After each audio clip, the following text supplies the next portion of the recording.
Pinkan Mambo akui menyesal senggol sejumlah artis dirinya hanya ingin viral. Pinkan Mambo menyesal selama ini menyenggol sejumlah artis, mulai dari Maya Estianty, Raffi Ahmad, Rizky Bilar dan Lesti Kejora. Bahkan, Pinkan Mambo sampai tak bisa tidur karena merasa bersalah telah menyenggol artis-artis tersebut. Pinkan Mambo pun berjanji tidak akan mengulanginya lagi. "Saya udah bertobat, udah ampun deh. Saya nggak mau lagi nyenggol-nyenggol artis lain," ucap Pinkan, dikutip dari YouTube Intense Investigasi, Sabtu, tanggal 3 Desember tahun 2022. "Saya ini belum tidur. Lihat aja mata saya masih sembab," sambungnya.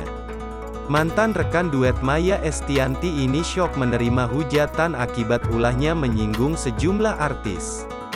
"Saya syok kali ini, mukanya masih bengong kayak nggak ngangka dan merasa jadi orang yang jahat gitu," kata Pinkan Mambo. Pinkan tak menyangka bahwa ucapannya tentang para artis tersebut justru membawa masalah baru. Padahal, Pinkan Mambo hanya berniat untuk bercanda agar dirinya bisa viral. "Saya maksudnya bukan mau seperti itu, cuma mau ngelawak biar rame biar viral," ujarnya.